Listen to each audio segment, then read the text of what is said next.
ਯਾਦਵਿੰਦਰ ਜੀ, ਨੌਜਵਾਨੀ ਸਪੋਰਟਸ ਤੇ ਸਿਆਸਤ ਦਾ ਆਪਸ ਚ ਕੀ ਰਿਸ਼ਤਾ? ਪੋਲਿਟਿਕਸ ਦਾ ਮਤਲਬ ਇਹ ਹੁੰਦਾ ਤੁਹਾਡੇ ਮੁਲਕ ਨੂੰ ਦੁਨੀਆ ਕਿਵੇਂ ਜਾਣਦੀ। ਇਹ ਤੋਂ ਵੱਡੀ ਰਾਜਨੀਤੀ ਕੀ ਹੈ?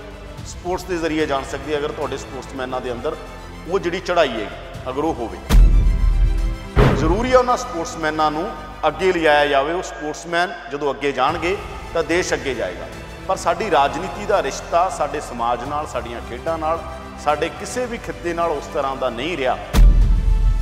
ਧਿਆਨ ਚੰਦ ਹੋਰਾਂ ਨੇ 8 ਗੋਲ ਕੀਤੇ, ਜਰਮਨੀ ਦਾ 1 ਗੋਲ ਸੀ, 8-1 ਨਾਲ ਹਰਾਇਆ। ਹਿਟਲਰ ਨੇ ਧਿਆਨ ਚੰਦ ਕਿਹਾ ਮੈਂ ਤੈਨੂੰ ਵੱਡਾ ਅਹੁਦਾ ਆਫਰ ਕਰਦਾ। ਧਿਆਨ ਚੰਦ ਨੇ ਕਿਹਾ ਸੀ ਮੇਰੇ 'ਚ ਮੇਰੀ ਮਿੱਟੀ ਧੜਕਦੀ। ਯਾਦਵਿੰਦਰ ਜੀ, ਨੌਜਵਾਨੀ ਸਪੋਰਟਸ ਤੇ ਸਿਆਸਤ ਦਾ ਆਪਸ ਚ ਕੀ ਰਿਸ਼ਤਾ ਹੈ? ਦੇਖੋ, ਸਪੋਰਟਸ ਨੌਜਵਾਨੀ ਕੀ ਹੈ? ਨੌਜਵਾਨੀ ਉਹ ਆ ਜਿਹਨੇ ਦੇਸ਼ ਦਾ ਭਵਿੱਖ ਆਓ। ਤੇ ਖੇਡ ਤੋਂ ਵੱਡੀ ਮੈਂ ਜਿਹੜੀ ਕਹਿਣਾਗਾ ਕਿ ਸਰਕਾਰਾਂ ਨੂੰ ਸਮਝਣ ਲੱਗਿਆ ਕੋਈ ਰਾਜਨੀਤੀ, ਜਿਵੇਂ ਕਹਿ ਜਾਂਦੇ ਨਾ ਲੈਂਗੁਏਜ ਏ ਪੋਲੀਟੀਕਲ ਇੰਸਟਰੂਮੈਂਟ, ਭਾਸ਼ਾ ਵੀ ਰਾਜਨੀਤਿਕ ਟੂਲ ਹੁੰਦੀ ਹੈ। ਇਸੇ ਤਰ੍ਹਾਂ ਸਪੋਰਟਸ ਵੀ ਇੱਕ ਰਾਜਨੀਤਿਕ ਟੂਲ ਹੈ। Sports is also political instrument. ਜੇ ਅਗਰ ਤੁਸੀਂ ਪੋਲੀਟਿਕਸ ਦਾ ਮਤਲਬ ਇਹੀ ਨਹੀਂ ਹੁੰਦਾ ਕਿ ਤੁਸੀਂ ਕਿਸੇ ਮੁਲਕ ਨੂੰ ਨੀਵਾਂ ਦਿਖਾਤਾ, ਉੱਚਾ ਦਿਖਾਤਾ। ਪੋਲੀਟਿਕਸ ਦਾ ਮਤਲਬ ਇਹ ਹੁੰਦਾ ਤੁਹਾਡੇ ਮੁਲਕ ਨੂੰ ਦੁਨੀਆ ਕਿਵੇਂ ਜਾਣਦੀ ਹੈ। ਇਹ ਤੋਂ ਵੱਡੀ ਰਾਜਨੀਤੀ ਕੀ ਹੈ? ਅਗਰ ਤੁਹਾਡੇ ਮੁਲਕ ਨੂੰ ਦੁਨੀਆ ਜਾਣ ਰਹੀ ਹੈ, ਉਹਦੇ 'ਚ ਸਭ ਤੋਂ ਵੱਧ ਕਿਵੇਂ ਜਾਣ ਸਕਦੀ ਹੈ? ਸਪੋਰਟਸ ਦੇ ਜ਼ਰੀਏ ਜਾਣ ਸਕਦੀ ਹੈ ਅਗਰ ਤੁਹਾਡੇ ਸਪੋਰਟਸਮੈਨਾਂ ਦੇ ਅੰਦਰ ਉਹ ਜਿਹੜੀ ਚੜ੍ਹਾਈ ਹੈਗੀ ਅਗਰ ਉਹ ਹੋਵੇ। ਤਾਂ ਇਸ ਕਰਕੇ ਜ਼ਰੂਰੀ ਹੈ ਕਿ ਉਹਨਾਂ ਸਪੋਰਟਸਮੈਨਾਂ ਦੇ ਉੱਤੇ ਧਿਆਨ ਦਿੱਤਾ ਜਾਵੇ। ਜ਼ਰੂਰੀ ਹੈ ਉਹਨਾਂ ਸਪੋਰਟਸਮੈਨਾਂ ਨੂੰ ਅੱਗੇ ਲਿਜਾਇਆ ਜਾਵੇ। ਉਹ ਸਪੋਰਟਸਮੈਨ ਜਦੋਂ ਅੱਗੇ ਜਾਣਗੇ ਤਾਂ ਦੇਸ਼ ਅੱਗੇ ਜਾਏਗਾ। ਪਰ ਸਾਡੀ ਰਾਜਨੀਤੀ ਦਾ ਰਿਸ਼ਤਾ ਸਾਡੇ ਸਮਾਜ ਨਾਲ, ਸਾਡੀਆਂ ਖੇਡਾਂ ਨਾਲ, ਸਾਡੇ ਕਿਸੇ ਵੀ ਖਿੱਤੇ ਨਾਲ ਉਸ ਤਰ੍ਹਾਂ ਦਾ ਨਹੀਂ ਰਿਹਾ। ਕਿਸੇ ਵੀ ਖੇਤਰ ਨਾਲ, ਕਿਸੇ ਵੀ ਫੀਲਡ ਨਾਲ ਉਸ ਤਰ੍ਹਾਂ ਦਾ ਰਿਸ਼ਤਾ ਨਹੀਂ ਰਿਹਾ ਜਿਸ ਤਰ੍ਹਾਂ ਦਾ ਰਿਸ਼ਤਾ ਰਹਿਣਾ ਚਾਹੀਦਾ। ਸਾਡੀ ਰਾਜਨੀਤੀ 'ਚ ਲਗਾਤਾਰ ਡਿਕਲਾਈਨ ਆਇਆ, ਜਿਹਦਾ ਅਸਰ ਸਾਡੀ ਜਵਾਨੀ 'ਤੇ ਵੀ ਹੈ, ਸਾਡੀਆਂ ਖੇਡਾਂ 'ਤੇ ਵੀ ਹੈ। ਕਿਉਂਕਿ ਰਾਜਨੀਤੀ ਦੇ ਅੰਦਰ ਜਿਹੜਾ ਇੱਕ ਧੰਦਾ ਬਣਾ ਲਿਆ ਰਾਜਨੀਤੀ ਨੂੰ। ਰਾਜਨੀਤੀ ਧੰਦਾ ਨਹੀਂ ਸੀ, ਰਾਜਨੀਤੀ ਕੋਈ ਬਿਜ਼ਨਸ ਨਹੀਂ ਹੈਗਾ, ਪਰ ਰਾਜਨੀਤੀ ਨੂੰ ਬਿਜ਼ਨਸ ਬਣਾ ਲਿਆ ਪੋਲੀਟੀਕਲ ਕਲਾਸ ਨੇ। ਇਹਦਾ ਸਭ ਤੋਂ ਵੱਡਾ ਨੁਕਸਾਨ ਸਾਡੀ ਸਪੋਰਟਸ ਨੂੰ ਹੋਇਆਗਾ। ਜੇ ਆਪਾਂ ਅੰਤਰਰਾਸ਼ਟਰੀ ਪੱਧਰ ਤੇ ਗੱਲ ਕਰੀਏ ਤਾਂ ਇੰਟਰਨੈਸ਼ਨਲੀ ਜਿਹੜੇ ਮੁਲਕ ਨੇ ਉਹ ਰਾਜਨੀਤੀ ਦੇ ਵਿੱਚ ਖੇਡਾਂ ਨੂੰ ਕਿਵੇਂ ਵਰਤਦੇ? ਦੇ ਮੈਂ ਵੈਸੇ ਇੱਕ ਐਗਜ਼ਾਮਪਲ ਦੇ ਲਈ ਮੈਂ ਜ਼ਰੂਰ ਕਹਾਂ, ਧਿਆਨ ਚੰਦ ਨੂੰ ਅੱਜ ਯਾਦ ਕਰਨ ਦੀ ਲੋੜ ਆ। ਧਿਆਨ ਚੰਦ ਹੋਰੀ ਉਹ ਸ਼ਖਸ ਸੀ, ਉਹਨਾਂ ਦੀ ਬਾਇਓਗ੍ਰਾਫੀ ਆ ਦਾ ਗੋਲ। ਬਾਇਓਗ੍ਰਾਫੀ ਦੇ ਅੰਦਰ ਵੀ ਉਹ ਜ਼ਿਕਰ ਕਰਦੇ ਨੇ 1936 ਦੇ ਅੰਦਰ ਹਿਟਲਰ ਨੇ ਜਰਮਨੀ ਦੇ ਅੰਦਰ ਓਲੰਪਿਕ ਕਰਵਾਈ। ਓਲੰਪਿਕ ਜਰਮਨੀ 'ਚ ਹੋਈ ਤੇ ਉਸ ਦੌਰ ਦੇ ਅੰਦਰ ਲਾਸਟ ਜਦੋਂ ਹਰਾਇਆ ਮੈਚ, ਗੋਲਡ ਮੈਡਲ ਜਿੱਤਿਆ ਧਿਆਨ ਚੰਦ ਹੋਰਾਂ ਨੇ, ਧਿਆਨ ਚੰਦ ਦੀ ਅਗਵਾਈ 'ਚ। ਧਿਆਨ ਚੰਦ ਹੋਰਾਂ ਨੇ 8 ਗੋਲ ਕੀਤੇ, ਜਰਮਨੀ ਦਾ 1 ਗੋਲ ਸੀ, 8-1 ਨਾਲ ਹਰਾਇਆ ਸੀ।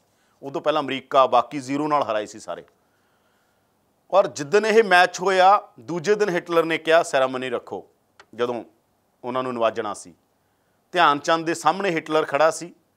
ਹਿਟਲਰ ਨੇ ਧਿਆਨ ਚੰਦ ਨੂੰ ਪੁੱਛਿਆ, ਇਹ ਉਹ ਬਾਇਓਗ੍ਰਾਫੀ 'ਚ ਵੀ ਜ਼ਿਕਰ ਹੈ ਇਸ ਗੱਲ ਦਾ, ਔਰ ਇਹ ਗੱਲ ਬਹੁਤ ਸਾਰੀਆਂ ਚਰਚਾਵਾਂ ਵੀ ਨੇ ਇਸ ਗੱਲ ਦੀਆਂ ਕਿ ਤੁਸੀਂ ਕੀ ਕਰਦੇ ਹੋ। ਕਹਿੰਦਾ ਜੀ ਫੌਜੀ ਹਾਂ। ਕਹਿੰਦੇ ਕੀ ਅਹੁਦਾ ਤੁਹਾਡੇ ਕੋਲ? ਕਹਿੰਦਾ ਜੀ ਲਾਂਸ ਨਾਇਕ ਆ ਪੰਜਾਬ ਰੈਜੀਮੈਂਟ 'ਚ। ਉਹਨੇ ਕਿਹਾ ਮੈਂ ਤੈਨੂੰ ਵੱਡਾ ਅਹੁਦਾ ਆਫਰ ਕਰਦਾ। ਬਹੁਤ ਸਾਰੀ ਚਰਚਾ ਉਹਦੇ ਬਾਰੇ ਚੱਲਦੀ ਹੈ। ਕੋਈ ਕਹਿੰਦੇ ਜੀ ਫੀਲਡ ਮਾਰਸ਼ਲ ਕਰਤਾ ਸੀ, ਕੋਈ ਕਹਿ ਰਿਹਾ ਜੀ ਕਰਨਲ ਕਿਹਾ। ਤਾਂ ਧਿਆਨ ਚੰਦ ਨੇ ਕਿਹਾ ਸੀ ਮੇਰੇ 'ਚ ਮੇਰੀ ਮਿੱਟੀ ਧੜਕਦੀ ਹੈ, ਮੇਰੇ 'ਚ ਮੇਰਾ ਮੁਲਕ ਧੜਕਦਾ, ਮੇਰੇ 'ਚ ਮੇਰੀ ਪੰਜਾਬ ਰੈਜੀਮੈਂਟ ਧੜਕਦੀ ਹੈ। ਔਰ ਇਹ ਵੀ ਇੰਟਰਨੈਸ਼ਨਲ ਪੋਲੀਟਿਕਸ ਦੇਖੋ ਕਿ ਉਸੇ ਜਰਮਨੀ ਦੇ ਖਿਲਾਫ ਬਾਅਦ 'ਚੋਂ ਸੈਕੰਡ ਵਰਲਡ ਵਾਰ 'ਚ ਭਾਰਤ ਦੀ ਫੌਜ ਲੜਨ ਵੀ ਗਈ ਅੰਗਰੇਜ਼ਾਂ ਦੇ ਨਾਲ। ਉਹ ਵੱਖਰੀ ਇੱਕ ਪੋਲੀਟਿਕਸ ਆ, ਵੱਖਰਾ ਇੱਕ ਪੋਲੀਟੀਕਲ ਉਸ ਦੌਰ ਦਾ ਉਹ ਹੈਗਾ ਕਿ ਭਾਰਤੀ ਫੌਜ ਦੇ ਅੰਗਰੇਜ਼ਾਂ ਦਾ ਰਾਜ ਸੀਗਾ ਇੱਥੇ ਸੈਕੰਡ ਵਰਲਡ ਵਾਰ ਦੇ ਅੰਦਰ। ਪੰਜਾਬੀ ਸਿੱਖ ਬਹੁਤ ਵੱਡੇ ਪੱਧਰ ਦੇ ਉੱਤੇ ਉੱਥੇ ਲੜਨ ਗਏ ਨੇ, ਪਰ ਉਹ ਬੰਦੇ ਨੂੰ ਭਾਰਤ ਰਤਨ ਅੱਜ ਤੱਕ ਨਹੀਂ ਦਿੱਤਾ ਗਿਆ। ਧਿਆਨ ਚੰਦ ਵਰਗੇ ਜਿਹਨੂੰ ਹਿਟਲਰ ਇਹ ਕਹਿ ਰਿਹਾ ਸੀਗਾ ਕਿ ਆ ਜਾ, ਤੇ ਜਿਹੜਾ ਕਹਿੰਦਾ ਗਾ ਕਿ ਨਹੀਂ, ਜਦੋਂ ਮੁਲਕ ਗੁਲਾਮ ਵੀ ਸੀਗਾ ਉਹਦੇ ਬਾਵਜੂਦ ਕਹਿੰਦਾ ਕਿ ਨਹੀਂ। ਤੇ ਇਹ ਜਿਹੜੀ ਊਰਜਾ ਆਉਂਦੀ ਆ ਨਾ ਬੰਦਿਆਂ ਦੇ ਅੰਦਰ, ਇਹਨੂੰ ਜਦੋਂ ਤੱਕ ਨਹੀਂ ਸਾਂਭਿਆ ਜਾਏਗਾ। ਇਸੇ ਤਰ੍ਹਾਂ ਦਾ ਜ਼ਿਕਰ ਮੈਂ ਇੰਟਰਨੈਸ਼ਨਲ ਪੋਲੀਟਿਕਸ ਦੀ ਗੱਲ ਕਿਉਂ ਕਰ ਰਹੇ ਹਾਂਗੇ, ਕਿਉਂਕਿ ਕੋਈ ਚੀਜ਼ ਟੁੱਟੀ ਹੋਈ ਨਹੀਂ ਹੁੰਦੀ। ਰਾਜਨੀਤੀ ਨਾਲ ਖੇਡਾਂ ਜੁੜੀਆਂ ਨੇ, ਖੇਡ ਨਾਲ ਰਾਜਨੀਤੀ ਜੁੜੀ ਆ, ਅਤੇ ਰਾਜਨੀਤੀ ਤੋਂ ਵੱਡੀ ਖੇਡ ਕੋਈ ਨਹੀਂ ਆ। ਇਹ ਸਭ ਤੋਂ ਵੱਡੀ ਤਰਾਸਦੀ ਹੈ। ਸਭ ਤੋਂ ਵੱਡੀ ਖੇਡ ਰਾਜਨੀਤੀ ਹੈ। 1980 ਦੇ ਅੰਦਰ ਵੀ ਜਦੋਂ ਅਮਰੀਕਾ ਨੇ ਬਾਇਕਾਟ ਕਰਤਾ ਸੀਗਾ, ਜਦੋਂ 80 'ਚ ਗੋਲਡ ਆਇਆ ਭਾਰਤ ਦਾ, ਉਦੋਂ ਅਮਰੀਕਾ ਨੇ ਬਾਇਕਾਟ ਕੀਤਾ ਗਾ। ਮਾਸਕੋ ਦੇ ਅੰਦਰ ਓਲੰਪਿਕ ਹੋ ਰਹੀ ਸੀ। ਰੂਸ ਨੇ ਅਫਗਾਨਿਸਤਾਨ 'ਚ ਆਪਣੀਆਂ ਫੌਜਾਂ ਭੇਜੀਆਂ ਸੀ। ਅਮਰੀਕਾ ਅਤੇ ਨਾਟੋ ਮੁਲਕਾਂ ਨੇ ਇਹਦਾ ਵਿਰੋਧ ਕੀਤਾ ਸੀਗਾ। ਇਹਨਾਂ ਨੇ ਬਾਇਕਾਟ ਕੀਤਾ ਸੀ ਉਸ ਦੌਰ 'ਚ ਓਲੰਪਿਕ ਦਾ। ਤਾਂ ਰਾਜਨੀਤੀ ਕਦੇ ਖੇਡਾਂ ਤੋਂ ਟੁੱਟੀ ਨਹੀਂ ਹੁੰਦੀ, ਖੇਡਾਂ ਕਦੇ ਰਾਜਨੀਤੀ ਤੋਂ ਟੁੱਟੀਆਂ ਨਹੀਂ ਹੁੰਦੀਆਂ। ਇਸ ਕਰਕੇ ਹੀ ਸਾਡੀ ਪੋਲੀਟੀਕਲ ਕਲਾਸ ਨੂੰ ਚਾਹੀਦਾ ਕਿ ਖੇਡਾਂ ਨੂੰ ਜਿੰਨਾ ਮਜ਼ਬੂਤ ਕਰੋਗੇ ਤੁਹਾਡੀ ਇੰਟਰਨੈਸ਼ਨਲ ਪੋਲਿਟਿਕਸ ਜਦੋਂ ਤੁਸੀਂ ਬਾਕੀ ਮੁਲਕਾਂ ਜਾਓਗੇ ਤੁਹਾਡਾ ਮਾਣ ਸਤਿਕਾਰ ਵਧੇਗਾ।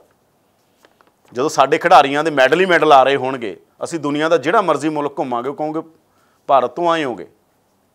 ਜਦੋਂ ਪੰਜਾਬ ਦੇ ਨੌਜਵਾਨ ਝੰਡਾ ਕੱਢਣਗੇ ਲੋਕ ਕਹਿਣਗੇ ਪੰਜਾਬ ਤੋਂ ਆਏ ਹੋ, ਮਨਪ੍ਰੀਤ ਦੇ ਸਟੇਟ ਤੋਂ ਕਹਿਣਗੇ ਨਾ।